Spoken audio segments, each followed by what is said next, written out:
छत्रपती संभाजीनगर महानगरपालिकेसाठी महायुतीतील तिन्ही पक्ष स्वतंत्रपणे मैदानात आहेत आणि आता जे आहे ते या तिन्ही पक्षाच्या वतीनं छत्रपती संभाजीनगर शहरात जोरदार बॅनरबाजी सुरू असताना आपल्याला पाहायला मिळते। मात्र चिल्लीखाना परिसरात लावलेले हे तिन्ही पक्षाचे तिन्ही बॅनर जे आहे ते चर्चेचा विषय ठरले। आपण जर बघितलं तर सुरुवातीला एकनाथ शिंदे यांच्या शिवसेनेचं, दुसऱ्या क्रमांकाला दादाच्या राष्ट्रवादीचं, तर तिसऱ्या नंबरला भाजपाचं बॅनर या ठिकाणी पाहतोय। आपण जर शिवसेनेचं बॅनर बघितलं तर या ठिकाणी जे आहे ते छत्रपती शिवाजी महाराजांचा फोटो पाहायला मिळतो। बाजूला आनंद दिघे व बाळासाहेब ठाकरे यांचा फोटो आहे। त्याचबरोबर बॅनरवर असा मजकूर लिहिला आहे, प्रदूषण मुक्ती रोखू पर्यावरण शेती, होय वचन माझं वचन शिवसेनेचं। तर आणि खाली भला मोठा जे आहे तो एकनाथ शिंदे यांचा फोटो पाहायला मिळतो। तर त्याच बाजूला जे आहे ते दादाच्या राष्ट्रवादीने सुद्धा बॅनर लिहिले, मात्र वचन माझं वचन शिवसेनेचं असा उल्लेख असताना दादाच्या राष्ट्रवादीचं असं म्हणणं आहे, आश्वासन देण्याची नाही तर ती पूर्ण करण्याची, वेळ बदलाची, अशा पद्धतीचे ते बॅनर या ठिकाणी पाहायला मिळतं। आणि त्या बॅनरवर फक्त केवळ दादाचा आणि दादाचा एकच मोठा फोटो आपल्याला पाहायला मिळतो। तर त्या बाजूला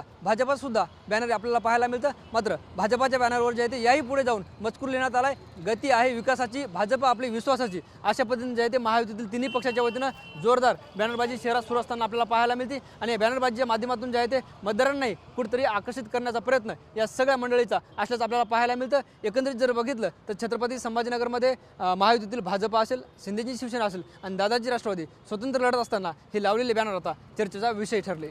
कॅमेरा पर्सन हर्षल निकमसह ज्ञानेश्वर लोंढे, TV9 मराठी, छत्रपती संभाजीनगर।